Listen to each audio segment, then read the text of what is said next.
Hi. Many of my Facebook friends know me, and perhaps some of you don't. But my name's Cassie Morris, and I've lived in the area up here in Far North Queensland for over 30 years. So perhaps our paths have literally crossed, or perhaps on this platform is the only place that we've actually seen each other. So hi to everyone. Over the last few months, have been on quite a huge learning journey. Some of my learnings I've shared in written form on Facebook, and this is my first Facebook Live.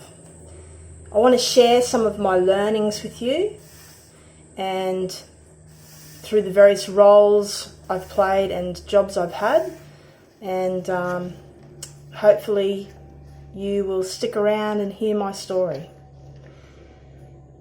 I've had many titles throughout my working life. I have been a farmhand, a farmer, a nanny, a mainstream teacher in the primary section, special education teacher from prep to year 12.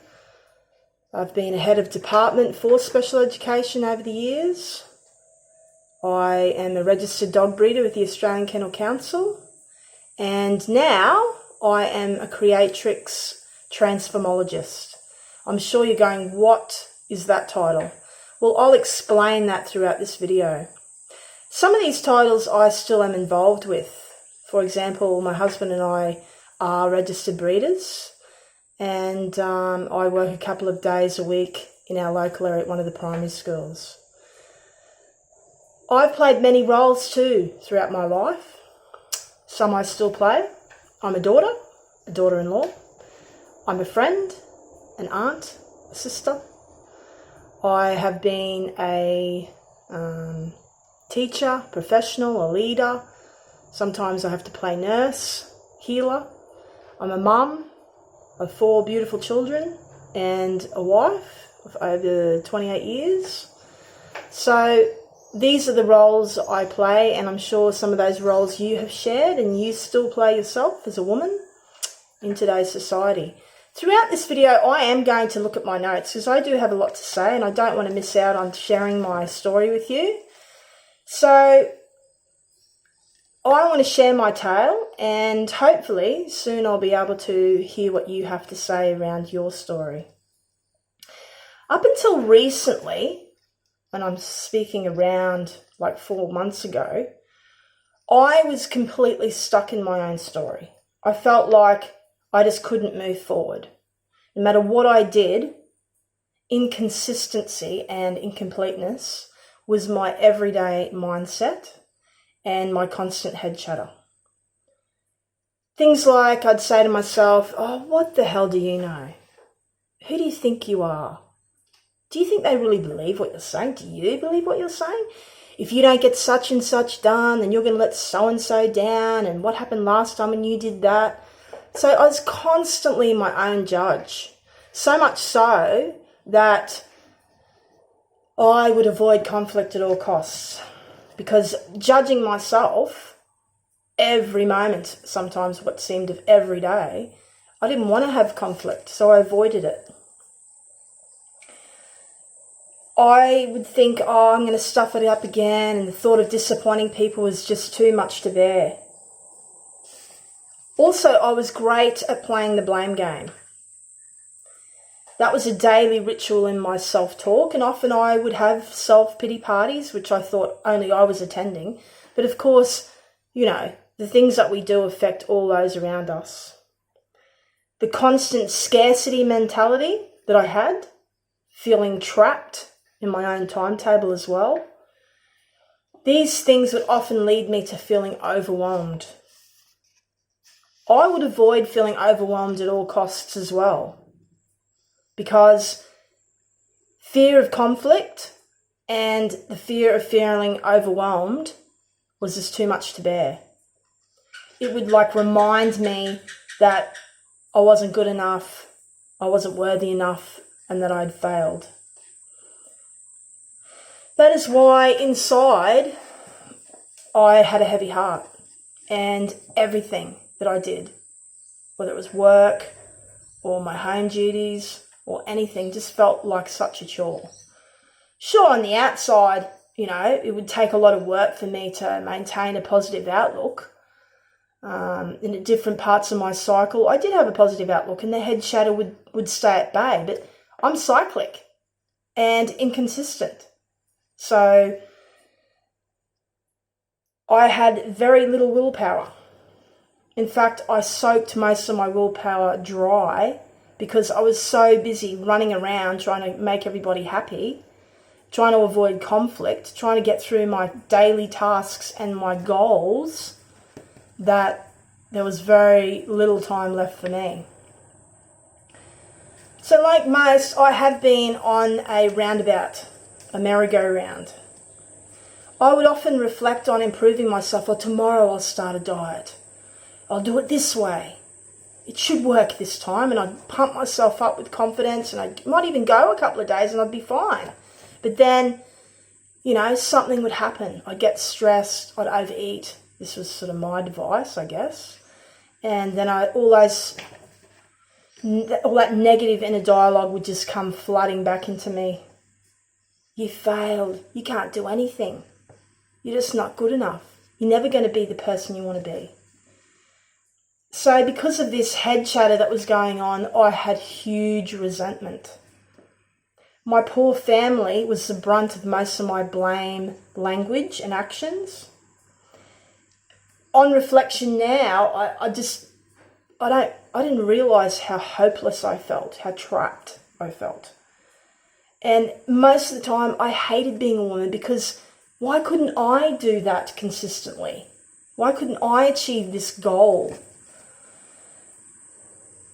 I knew that, change was possible, but for me it seemed impossible, or that it would take a very long time, because I had lost over a few years 25 kilos, but in September last year I just could not put food down. I was so hungry all the time, so stressed. And I think it was because inside, nearly turning 50 was completely freaking me out, and I didn't know what to do with that.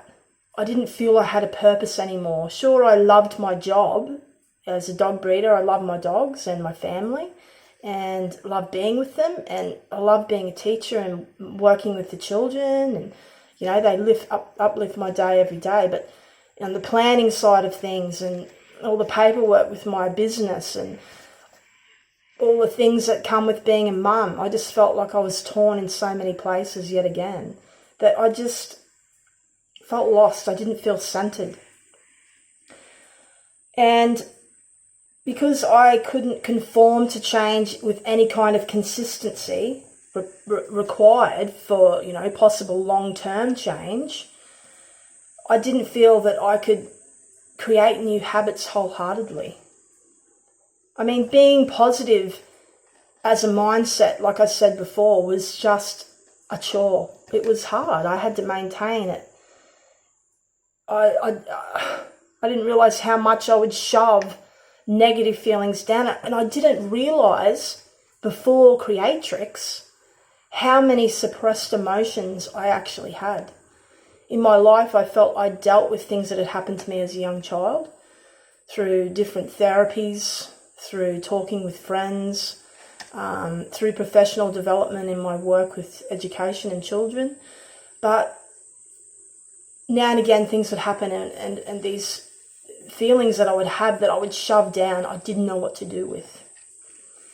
So on this revolving roundabout, or one of them revolving doors, I always felt the need to either seek out a guru, read another self-help book. Maybe this is the answer, I'd say to myself. Maybe this guy knows what he's talking about. Perhaps I was drawn to this book or this guru because I felt they were enlightened, something I just craved inside because I always felt I had a missing piece in there. I would aspire to listening and following as mentors people that I felt didn't have this negative inner dialogue, that their outlook was always positive, that they seemed to have it all together. And, sometimes I would find answers, and of course I would grow and feel like I was achieving something for a while. But then, something would happen again and I would get stressed again. And that negative head chatter or that inner conflict, the battleground, the war going on in my mind, the voice wouldn't turn off. So I'd fall, I'd fail, and, perhaps it was because I was entering a different phase of my cycle. Like I said, we as women are cyclic. I would need to retreat sometimes, curl up in a ball and just forget the world. But of course, when you're playing all these roles and society has so many expectations on us as mothers in being successful and being superwoman, that you can't do that for too long. You let people down. So no wonder I felt like I was in this unresolvable situation, no wonder I lacked confidence in the ability to change, and no wonder I felt incomplete. Constantly looking for answers outside rather than inside. And everything, like I said, didn't flow easily, and everything didn't flow comfortably with me. I wasn't moving forward. So finally, I was so fed up. I'd put on 8 kilos. I was going up instead of down. I was happy if I was staying where I was, but if I was going up again, I completely freaked out. And I came across some research on Facebook around epigenetics. And the next minute, that led me to the International Institute of Women. And I liked what I was reading. I liked what I was hearing. It felt good inside. It made sense. It made everything click together. It seemed like it was part of a missing link that I didn't understand about being a woman, about being a human being. Inside, I felt excited again for the first time. I wanted to learn something new. For so many years, I didn't want to learn because it just seemed like another chore. I actually felt a stirring in my gut that I'd found a purpose that I was looking for. So with that in mind, and having a phone call with one of the ladies at the Institute, I talked to my family because I knew study meant more time away or more time studying, that I enrolled. The unique aspects of my learning has mostly centered around how women think, and the epigenetic side of things means that when we as humans change and think, often we're up here, if you can imagine an iceberg, we see just a little bit of it and we think that's where we are and that's who we are, and underneath that, of course, is our beliefs and our values. But up here is where all that head chatter goes on, and that's where my negative dialogue was, and I just kept going round and round in circles.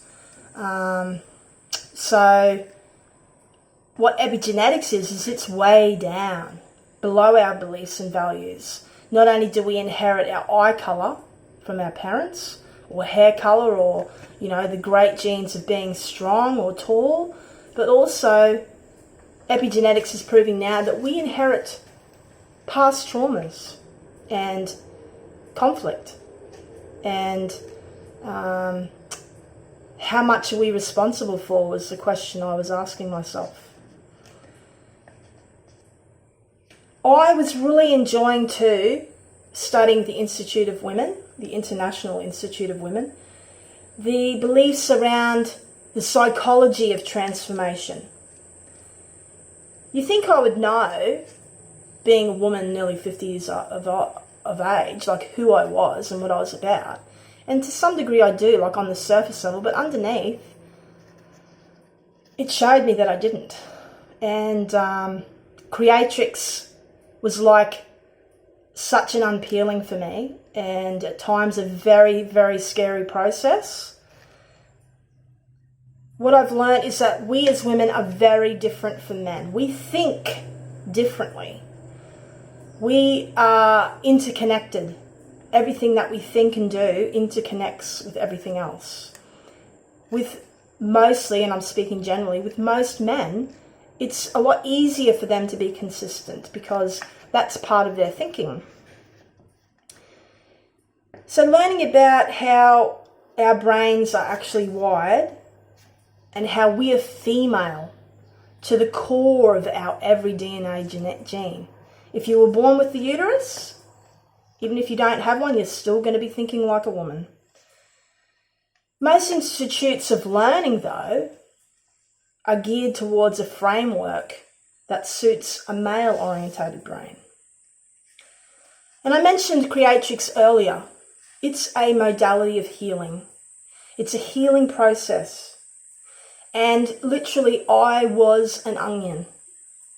Each peeling for me revealed a hidden and suppressed feeling.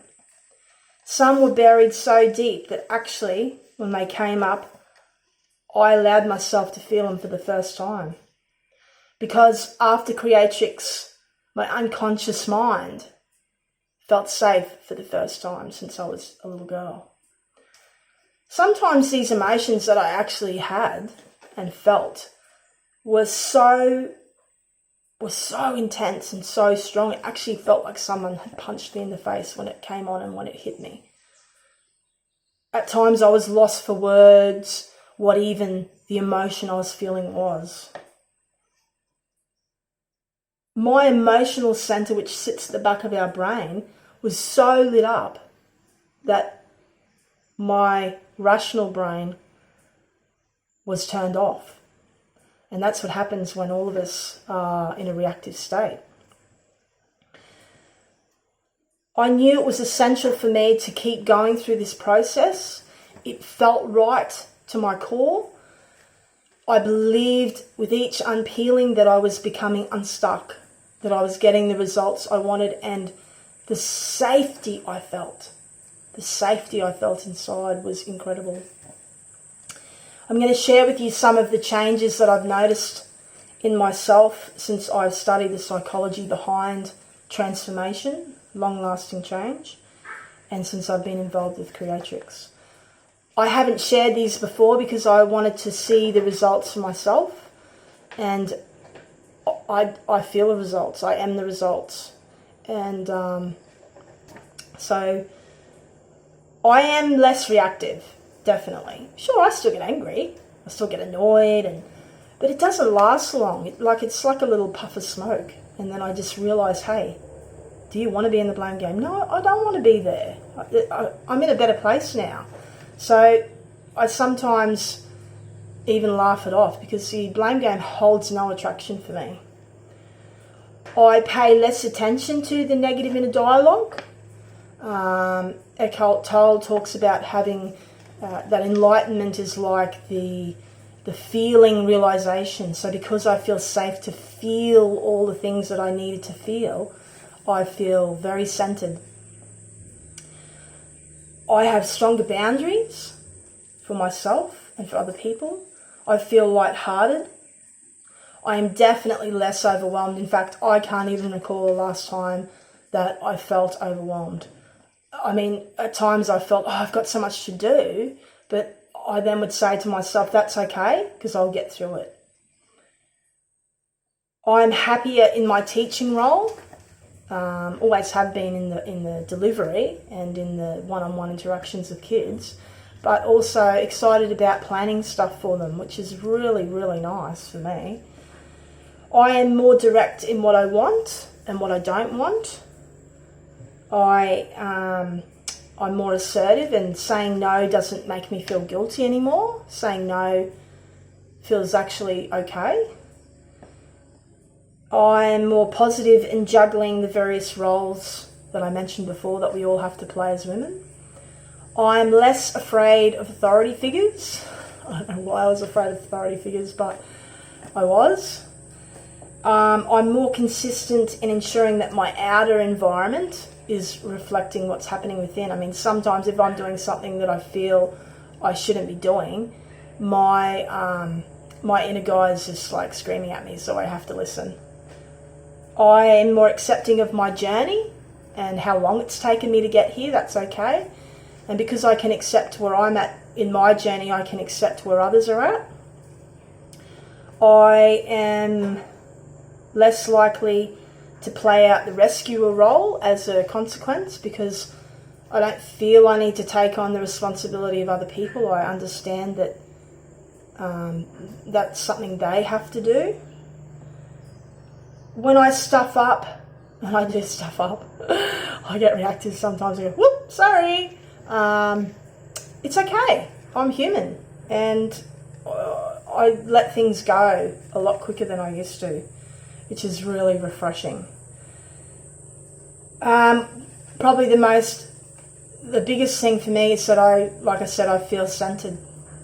I feel like if a negative emotion arises, it's actually like a calling card for me to listen, for me to either change something that I'm doing or perhaps set a boundary with someone else. But the biggest and most important thing for me is that I can now accept instead of dismiss my partner's negative emotions. And that's simply because I'm not afraid of my own feelings anymore. I've felt all those negative feelings that I had to feel. I feel I've dealt with most of those suppressed feelings. And if another one comes up, I've got a modality that is going to help me work through it. That's Creatrix. I don't feel, like I said before, that I'm responsible for everything that goes wrong in my relationships anymore, because I'm not playing the blame game anymore. Everything now for me, thank God, flows easily and effortlessly, and that feels amazing. So, if something I've said today stirs something inside of you, perhaps you are in a similar place or have been in a similar place in your journey as I've been in mine. Perhaps your inner battleground is raging war on you and that voice just won't shut up. Perhaps you have had enough, you've had a gut load, and you want these blocks gone. Guilt, feeling overwhelmed, resentment, the fear of failing, the fear of success, the fear of, not feeling good enough or worthy enough, self-doubt, the fear of being judged. That's a big one for us women, because throughout centuries we have been judged. Our ancestors have been constantly judged. Rejection, the burden of responsibility, the fear of not getting it right, the fear of success, like I said, or letting someone down, worried about what others think, perhaps a block, and this is a big one for me, taking things personally. Maybe you're ready to let go of that. Maybe you're ready to let go of not trusting yourself, because you know in your heart that there's no one else you can trust more than yourself. Whatever it may be, perhaps there are some family beliefs that you hold on to so strongly that are actually keeping you stuck. Like I had one. Mine was, and I didn't even know this, but mine was emotions are a sign of weakness. When I'd start getting upset, I wouldn't even look anyone in the eye. In fact, I hated being emotional in front of people. That was something you did privately. That was a family belief that I had to let go of, because it was holding me back. It was keeping me stuck. It was shoving them emotions down. And that's why, I had to keep a secret when I was a kid. Suppression happened.